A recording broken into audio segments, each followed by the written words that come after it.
One of the best proof that we live on a globe is the thousands of photos taken from space. But what if those photos are fake or Photoshop or CGI? How can we tell? How do we know the difference between real and fake? Well, I have some ideas to find it out, so let's talk about it.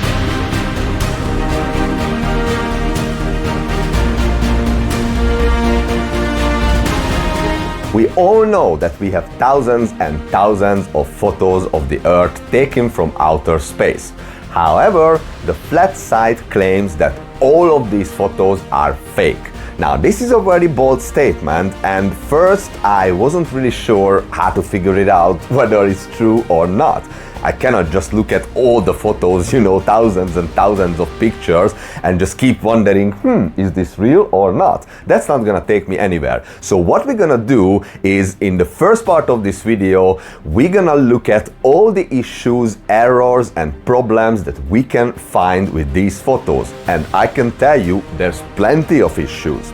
And after that, we will use different searching options like Google and artificial intelligence to give me the best photos, the top 10 or 15 photos that are claimed to be real. And just as I said in part 1, here is a reminder, I told you that I'm not here to tell you whether the Earth is a globe or it's flat. I show you what I found during the last couple of years while I was investigating this, and you decide for yourself. This is exactly the same what we're gonna do in this video. I'm gonna show you everything I found about the photos, and whether they are real or fake, that's something that I let you decide. Fair enough?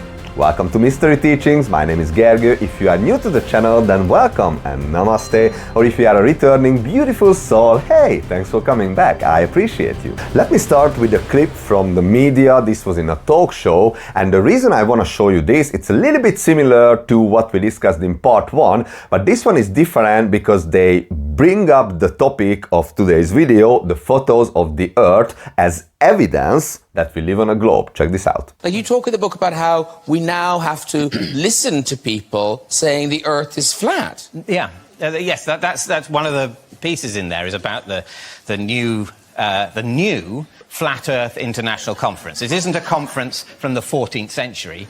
This is a conference that started, I think, in 2017. And it is a growing thing, and that's because people are so contrarian, people are so willing to believe unsubstantiated things that have websites, that they are now going back on the conclusion we have all rightly drawn about the shape of the planet we live on. And that people are sort of going, and by people I mean idiots, and saying, I'm a questioning person, so why am I going to go along with this idea that the world is round? Well, I'll tell you why, because people went up in a rocket, looked out of the window and took a bloody photo. The guy makes a valid argument. We have photos of the Earth, so as I said, it's time to investigate those photos, and we do it right now. Okay, I want to start with the Blue Marble because the Blue Marble pictures are probably the most famous, or one of the most famous pictures, and obviously there's not just one, there's plenty different versions from different years, but I want to start with this one because this is a really famous one, and this was the default background photo of the iPhone for many years, and a lot of people believe that this is an actual photograph, but we have a lot of problems with this one, and let me show you a clip from a documentary where a guy who really understands how Photoshop works, he will tell you what's the problem. Here we go. There's a big problem with the Blue Marble, and I'm going to zoom in here and show you what the problem is. These are all composite images where they are really not very good at Photoshop because they're using the Photoshop clone tool to replicate clouds. This cloud is a copy of this cloud. See the formations? They're identical formations. These right here, side by side, side by side. See this kind of W-looking shape right here, replicated right here. This cloud is exactly the same as that cloud. Same clouds right there, and same thing on the other side of the world. They got the same thing going on. They got careless. Here, look, 1, 2, 3, 4, 5, the same formations replicated right there. These two replicated, same exact formations right here. This right here is clone of that right there. I mean, really?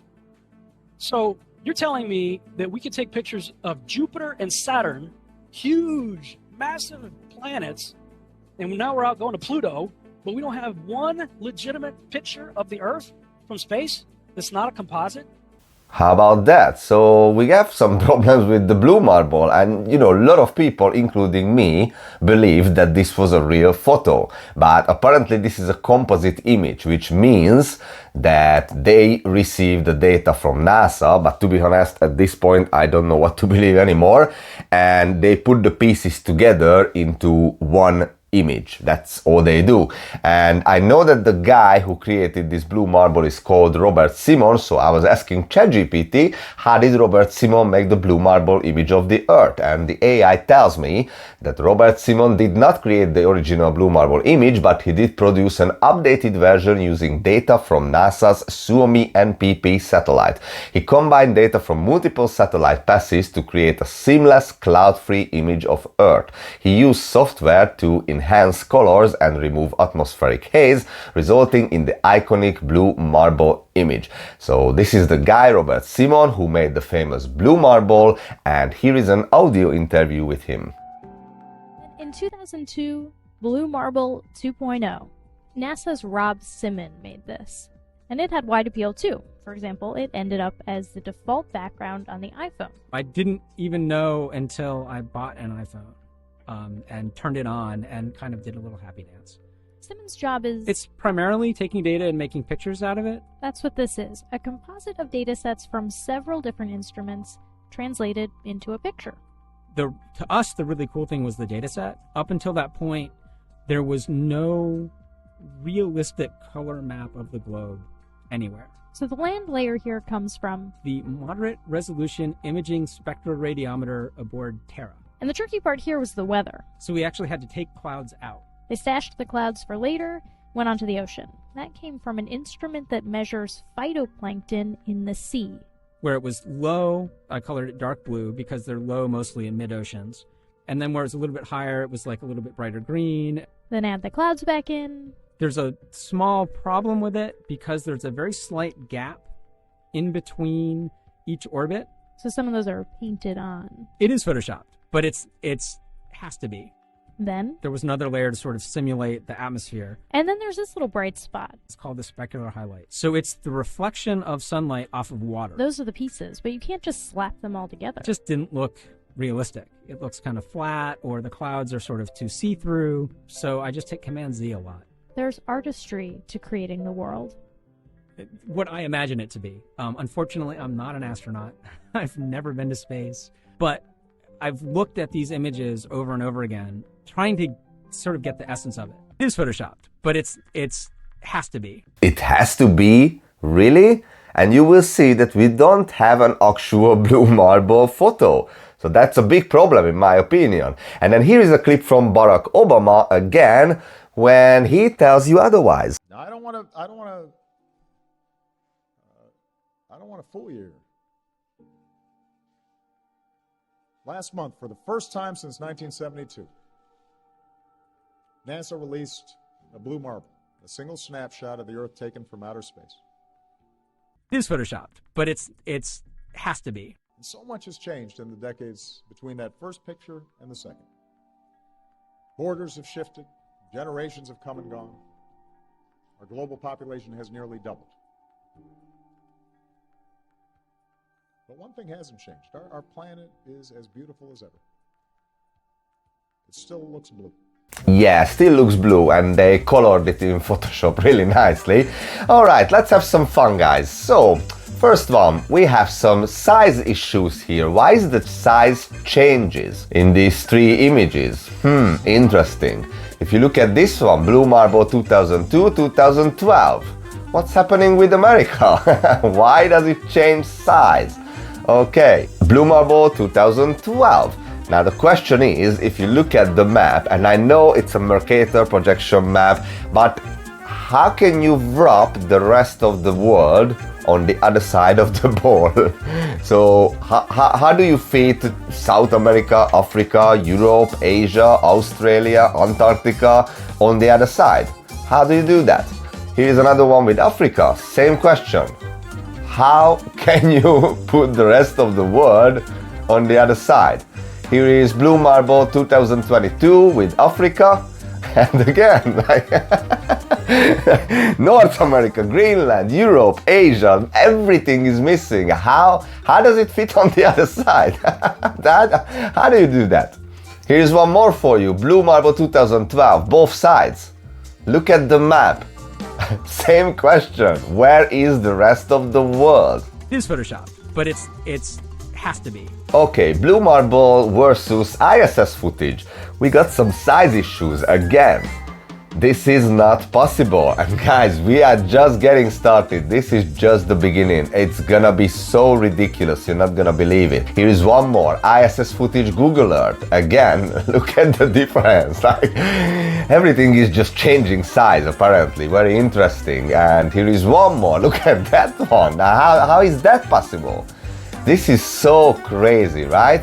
And you probably remember that a lot of people claimed a couple of years ago that they want to see the dark side of the moon, the backside of the moon that we never see because we always see the same side. And then NASA gave us this picture. Now let's see the clip about this photo and we're gonna discuss the problems after. A camera aboard the NASA satellite has captured the dark side of the moon. The series of images were taken from NASA's Deep Space Climate Observatory and show a view of the far side of the moon as it's lit by the sun and moves in front of the Earth. The images show the moon moving across the Pacific Ocean towards North America.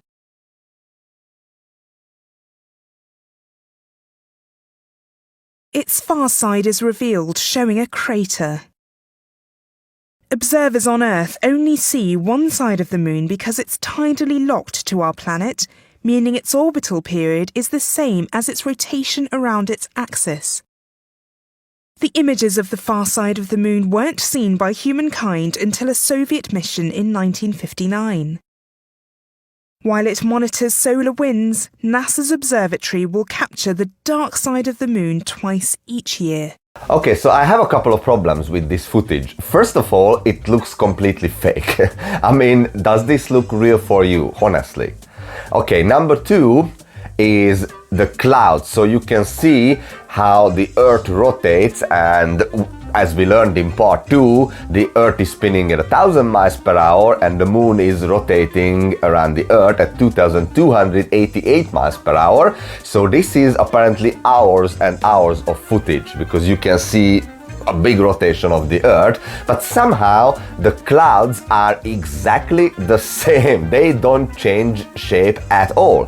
When in reality, when you look up the sky and you look at the clouds, they change their shape every minute or every few seconds. But here, for hours and hours, they look exactly the same. Now, we have more problems than that, because if you look at the Moon around the Earth, it just looks like it approaches the Earth and then it just goes away. This doesn't look like orbiting around it. And on top of that, let's not forget that the Earth is also rotating around the Sun at 67,000 miles per hour, and the whole solar system is shooting in space at 500,000 miles per hour. So somehow NASA's camera can magically capture all of this and follow all these movements and give us this perfect footage of Moon, how it orbits Earth. Yeah, right. Now the other problem why this looks completely fake, because if you zoom in, you can see this little green line around the Moon. Now that tells me one thing, that this is photo manipulation. Otherwise, if this is a real footage and captured by a camera, then what's that green line there? It's really interesting. On top of that, if you think about it, we have the Earthrise photos, which was taken by the Apollo missions back in the 60s. If we place this where the Moon is on this wonderful NASA footage, then shouldn't the Earth look much bigger from that perspective? So let's just use our brain a little bit, yeah? Common sense. Okay, no worries. So Here's a better explanation. The Earth is apparently nearly 4 times larger than the Moon. And if you look at how the Moon looks like from the Earth, then why is it that the Earth from Moon looks even smaller? It shouldn't even look the same size. It should look almost 4 times bigger.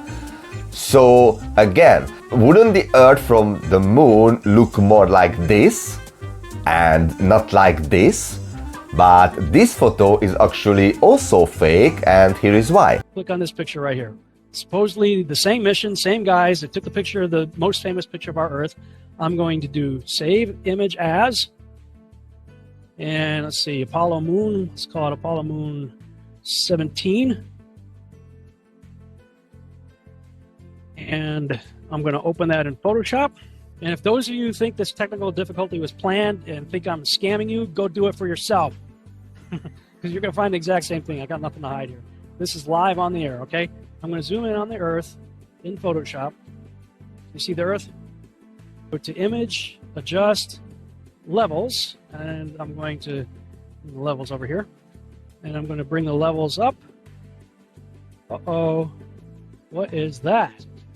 Why is there a square box around the Earth allegedly taken from the scientists on the Moon in Apollo 17? People wonder why I don't trust NASA. That's why I don't trust NASA.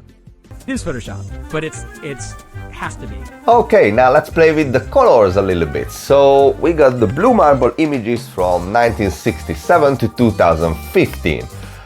Why does it look completely different? I mean, just look at the oceans, the color of the water. And yeah, we can say that it's just different filters, or you know, just some editing in Photoshop after they had the raw image and they just changed it a little bit. But if we look at more, these are all blue marble images. Look how different they look like. So which one is the real one? Or look at this. Which one is the real Earth? I mean, you tell me, I don't know. Supposedly, they all are real images, but they look absolutely different. Here is another example. Let's play a game, guys. Which one is the cartoon do you think we're living on? Let me know in the comments. I have no idea. And if we put these pieces together and try to create the Earth, this is what we're gonna get. So at this point, I'm really trying to find one real photograph of the globe, and somehow it looks impossible at this moment. Now let's look at different space agencies, because every single space agency in the world is creating a completely different image about the Earth. So we got the NASA, we already discussed that, and then we got the Russian one, the Roscosmos, that looks already completely different, and then we have JAXA, which is short for Japan Aerospace Exploration Agency, and then we have the ESA, which is the European Space Agency. Now look at these 4 images of the Earth. It's quite interesting. So 4 different nations see the world completely differently, literally. And then we have more, because we have Google Earth, obviously we got NASA again, and then we got the Russian again. There's another one from the European Space Agency, there's also another one from the Japanese one, and then CNSA is short for China, or Chinese National Space Agency. And it's interesting that we have the Universal Pictures logo there as well, and obviously SpaceX has a different Earth as well. Here are some more examples of different Earth photos. So my question is the same again, which one is the real one? Here is some other example from other space missions and Apollo and different satellites or whatever these are. But again, completely different. And then here is some more interesting stuff for you, and feel free to do this for yourself. Basically, I googled the real photos and photographs of the Earth taken from space. And this is what Google shows me and gave me these pictures. This is another one. This is an interesting coloring again. And then here is one more. Here the continents look more like goldish, yellowish, something like that. And then we got the Russian one. We're gonna discuss that a little bit more later. And then we have this one. I think this was the European again, with the continents look completely green. We have this one. The continents look brown again, and the water is a different blue. And then here we have the Japanese again, and then we got this one, and I mean the top part is really interesting. I don't know what's going on there with so much cloud. Looks like quarter of the globe is in some storm or something like that. And then this one, now this one is really cool. It looks really cool. I really like this one, but again, this is not real. So these are all the ones that Google shows me as real photos of the Earth from space. It is photoshopped, but it has to be. And by the way, why don't we see any satellites around the Earth? I mean, we have thousands and thousands of satellites orbiting the Earth, apparently, but all we see is just the Earth itself. We don't see stars, we don't see other planets, we don't see satellites, we don't even see space debris, which they tell us that there's a lot in space, and it's a big issue actually. So we see nothing in space, not a single star, nothing is behind the Earth ever. It's just always the Earth photo itself. And before you say that these are obviously images, these are not the real photos, I'm gonna show you the real photos very, very soon, and you will see the same thing. There's nothing around Earth, which is really weird to say the least. So this is what space looks from Earth, but this is what space looks from space. I mean, give me a break. And I know we got all these fancy video footages, and we're gonna discuss these in a different episode when we will talk about the ISS. So let's just move to some more Earth photos. The first photos taken from space, or from the moon in this case, was the Apollo mission, and this is the Apollo 9 Earthrise photo. We have the Apollo 11, really nice footage, and we have the Apollo 12. But the problem is that these three have the exact same clouds. These are apparently different missions in different years, 3 different Apollo missions, and we have the exact same clouds. How is that possible? And then we got this one, for example. I mean, this is supposed to be the surface of the moon. Again, I'm not here to tell you what to believe. You decide for yourself. And then here is one from the NASA website. That's where the sun is. So you have an idea how the shadows should look like, or where the shadows should be. But as you can see, that's not the case at all. So there's a lot of trickery and fakery here, and we're gonna investigate NASA very soon in our journey. But let me show you a different example. On this Earth photo, you can see the word sex. And why is that? Here is with a different filter. So I guess the guys who are working at the Photoshop department, sometimes they have a boring day or something. You can see the letters SEX. I'm wondering why. Or if we go further, I'm sure this is just a coincidence, but you can even see cartoon characters in cloud formations, which is also quite interesting. And if this is not enough, let's look at the official NASA photo of Pluto. And if we look at the cartoon Pluto, I mean, for me this looks like they're really laughing at us. But I can show you a different example, which is Jupiter. This is apparently taken in 2014. This is a real photograph. And then you got on the right Jupiter 2016. Just another example of NASA faking space. Take a look here at this supposed image of Jupiter. Nothing more than CGI fakery. The supposed auroras towards the north. Let's take a look here again at NASA's official website, where it states Hubble captures vivid auroras in Jupiter's atmosphere. Here's the problem. The date of June 30th, 2016. Take a look at this. Another so-called official image of Jupiter. This one's from back in 2014. You see the problem here? Let's take a closer look at the supposed 2 images provided from NASA of Jupiter. Here's the problem. Again, 2016, 2014. What's the difference here? Well, the difference is they added the supposed auroras on the north, and this is nothing but a Christmas tree. Give me a break. Take a look here. I mean, all the clouds are in the same exact position. Just the 2016 image is a bit, I would say, darker. This is a bit lighter in 2014. Here's a side-by-side. People can't see what's taking place here with NASA.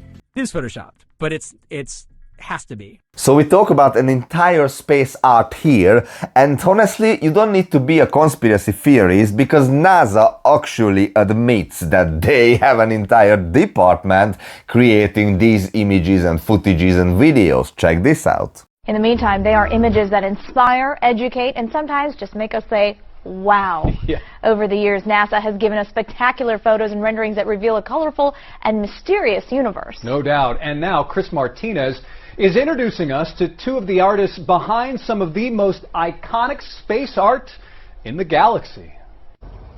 In a small, bright office, working side by side, let's see. Robert Hurt and Tim Pyle bring the universe to life. What we're doing does have real science underlying it. Robert is an astrophysicist turned artist. Tim, once a Hollywood animator, is now a planet illustrator.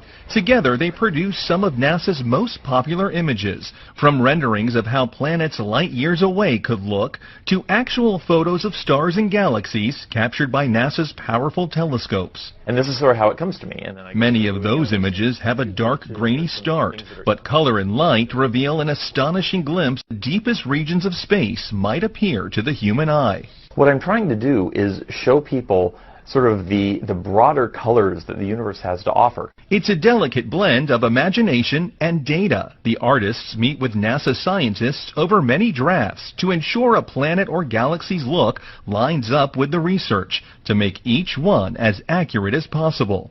I love the challenge. It's kind of like a puzzle to me of trying to create something that looks really cool within the restrictions that were given by the scientists. It can take days, even weeks, to produce just a single image. The dazzling final results, enough to keep us all dreaming of the final frontier for years to come. Chris Martinez, CBS News, Pasadena, California. The artists also say they have to be especially careful when it comes to illustrations of other planets to avoid colors many of us would associate with Earth, like blue for water. Heart nebulas, celestial collisions, a bird's eye view of the Milky Way, astronomers are charting the outer reaches of the cosmos and bringing back jaw-dropping images from telescopes like Hubble and its infrared cousin Spitzer. If you look down at the bottom of that Milky Way image, you'll see these two words: artist concept. This sweeping image of the Orion Nebula actually looks like this. And the TRAPPIST-1 star system, the latest discovery of 7 potentially habitable exoplanets that made national headlines, it's really only a box of gray and white pixels. You see, space art is part of NASA's most fascinating images. Most space imagery begins with data. Very, very complex data. And transforming these numbers and graphs into an image that captures the public's imagination requires a delicate balance between science and art. And that is where Robert comes in. As an astronomer and artist, Robert isn't editing images so much as he's making an artistic hypothesis grounded in facts, so we can visualize what's really happening up there. And Robert takes the scientific limitations seriously because the wrong color could be very misleading. Rendering an exoplanet with bright green continents would be kind of crossing a line for us. We don't want to say, hey, we found life on this planet, and showing green really would communicate that. It's enough to show some evidence of water. In fact, a lot of times we've made special efforts to make the water not look super appealing, not like this tropical deep blue appearance, because you would think that complete accuracy would be the goal when you're doing astronomical illustrations, but it isn't always the case. The primary goal is communication and understanding. Having a visual response to technical triumphs was something NASA latched onto early on. For over 50 years, NASA worked closely with artists and creative leaders like Walt Disney and Norman Rockwell to help shape the stories of spaceflight. It's the same legacy today, just with more advancing and better tools to imagine what far-off worlds might look like if we could visit them. We want to take a lot of care to make sure we don't oversell the part of the story that isn't actually the story. There are people who just look and think, oh, NASA's photographed a planet, and they don't understand that actually that was a piece of art.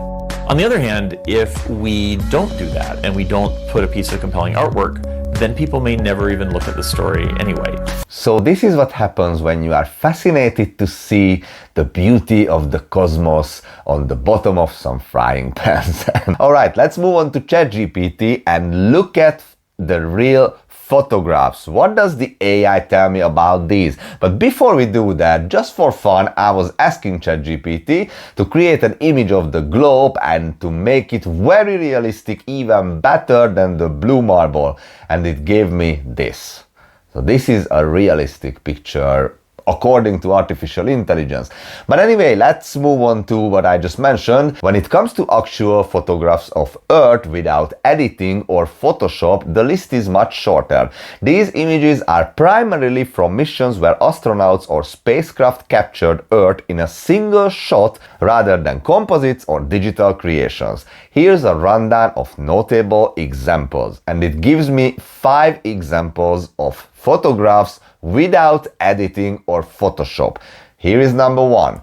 Apollo 17 blue marble. Feel free to pause it and read it for yourself if you want, but in the bottom it tells me authenticity. This is a single unaltered photograph, making it the truest representation of the Earth as seen from space. Now, which photo is that? Here we go. This is a single unaltered photograph. Yeah, I'm sure it is. It just reminds me what I just discussed with you about the colors and trying to find one real photograph.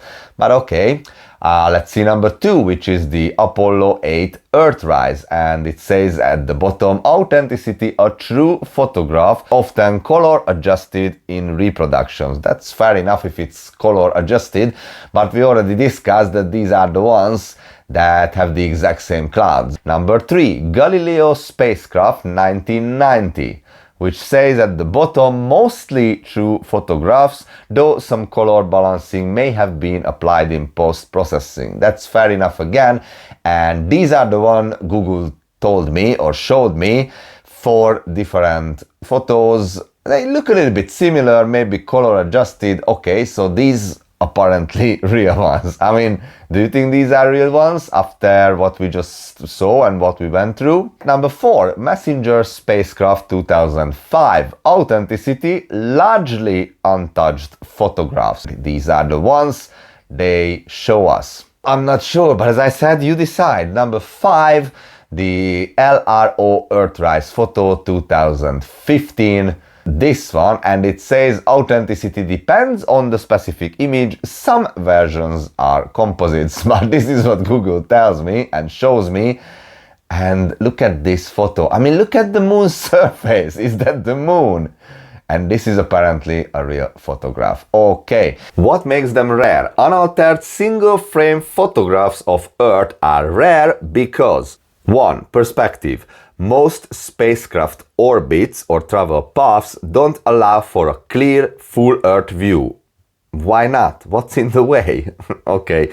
Number 2, technological needs. Earlier missions used film, requiring careful planning for such shots. So why don't we use film? Okay. And number 3, modern tools. Today we rely more on digital composites and enhanced imaging for higher resolution and complete coverage. Yeah, I can see that we rely on composites and images and fakery because there are no real photographs.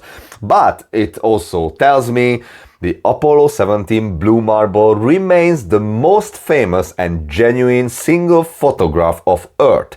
Most other iconic Earth images are composites or edited to enhance clarity, detail, or aesthetics. So this one is still the most famous and genuine single photograph. And I still have more for you, and first I was thinking to put this into today's bonus, but I have a different bonus for you. So here we go. I found this article, 7 of the most iconic photos of Earth taken from space, and I'm really curious what that list looked like.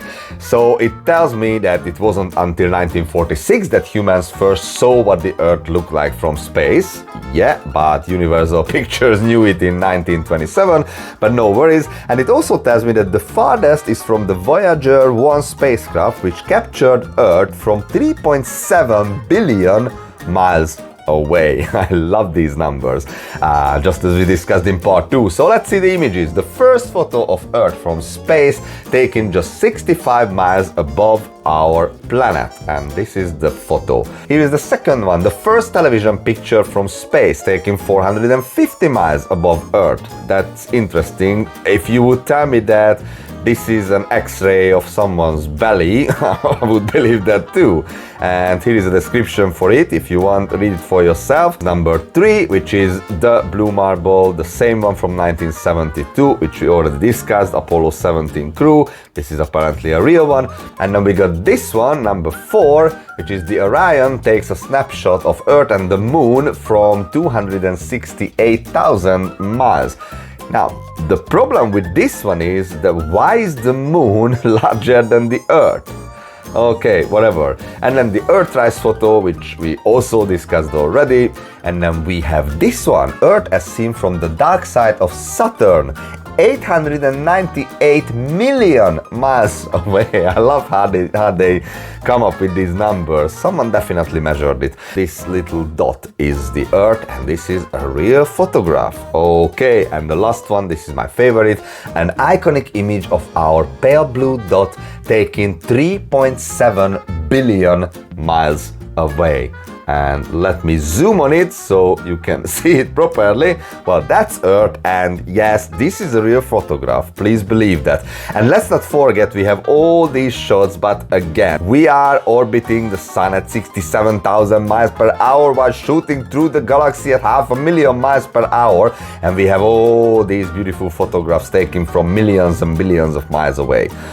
Okay. And now it's time for our bonus today, which is something that you can easily verify for yourself, and I recommend for you to do so. So if you go on Google and type in Russia photo of Earth, or you look for Roscosmos, that's the same thing, you will see this photo is coming up. And the problem with this one is that if you start zooming on this photo, can you see the problem? Or should I zoom a little bit more? Can you see the problem now? That little hand there? Why is a hand on a real photo of the Earth? Interesting. So basically, whoever made this in Photoshop, they forgot somehow to remove that little hand from there. So this is how much we've been misled. And let me continue with a quote again from Leonardo da Vinci. There are 3 classes of people: those who see when they are shown, and those who do not see. So for the globe side, I'd like to say something, because they always ask the question, do you have a photo of flat Earth? Do you have a real photo of flat Earth? Well, first you need to show us a real photo of the globe Earth, but you know what? Here is a photo of flat Earth for you, because you always ask for this, and this is a real photo, guys. Please believe it. This is a real photo, just like the globe photos. And I would really suggest to everyone, go on Google and search for real photos of the Earth. This is how you're gonna feel, and you ask the question, what is this place? So I feel like this. I feel a bit angry. I've been lied to, and I just cannot find a real photo, and that's really pissing me off, to be honest. So why am I going to go along with this idea that the world is round? Well, I'll tell you why. Because people went up in a rocket, looked out of the window, and took a bloody photo. Which photo? It is photoshopped, but it's has to be. I couldn't find any that I could say it's 100% real. So I'm sorry, but I cannot accept this as evidence that the Earth is a globe. So we need to go to the next stage, which is the curvature of the Earth. Very important topic. If we have a curvature, the Earth is a globe. If there is no curvature, the Earth is not a globe. But before we do that, I want to say something. When I was at this point in my investigation, I already started to ask some questions from myself. What if I become a flat earther? I mean, I just looked at the solar system and I didn't find what I expected to find. And then now I looked at the photos, I thought that's gonna prove everything, and then it didn't. So I keep going and I'm gonna keep investigating, but I have to ask the question, what if I become a flat earther? Do I want that? Do I want other people to ridicule me just like they do with flat earthers? I can already see how the globe side talk to flat earthers and talk about flat earthers. They call them all kinds of names, which is not okay. We talk about basic human respect towards one another. I cannot see that between globers and flat earthers, which is really strange, and I don't like that. So I need to ask myself the question, like, do I want to keep continue? Do I want to have this experience? But you know what? If you know me from the previous videos and you follow me for a while, you know that I want to know the truth. I don't care what they're gonna label me. I was labeled before as conspiracy guy and crazy, whatever, and I'm fine with that. So I just want to know the truth, whatever it is. Some of you already asked me how long this series is gonna be and what topics we are going to cover in this. Now, the short answer is that we're gonna cover pretty much everything, and it's gonna be at least 25 parts or more. We'll see. Am I going to answer all your questions? Probably not. Simply because I still have questions myself. How do we circumnavigate the flat Earth? I know how it works on the globe, but how does it work on a flat surface? Or directions, north, east, south, west? How does it work again? Or how about pilots and airplanes and flights? I mean, every single pilot is lying about this? I don't believe that. I mean, if more than 2 people is aware of a secret, it's not a secret anymore. Then how is it possible that thousands of people are lying about the shape of the Earth? I don't believe that. That just makes no sense. How about gravity? How does that work on the flat Earth? Or how about maps? Do we have any accurate flat Earth map that we can do measurements with, or we can plan traveling from A to B and it's actually correct? How about NASA and all the other space agencies? There's plenty in the world, not only NASA, and they have a lot of footages, video footages. We have the ISS, the space station up there. How about the sun and the moon? How do we have days and nights? Where does the sun go? How does the sunset look like on the flat Earth? Or how about the stars? How about the other planets? Where are they then? How about ancient civilizations? What did they actually think about the Earth? Or how about ancient texts, religious texts, not just the Bible, but all the others? I want to find it out. How is it possible that they can just cover it up and we have thousands of pilots and we have so many scientists and teachers and professors and a lot of people in the world who should lie about this? How is that possible? I think it's not. But on the other side, the number of people believing flat Earth is growing. There are millions and millions, and we discussed that in part 1 already. This is a fact. So I want to get to the end of this. And the most important question is, why would they lie about it?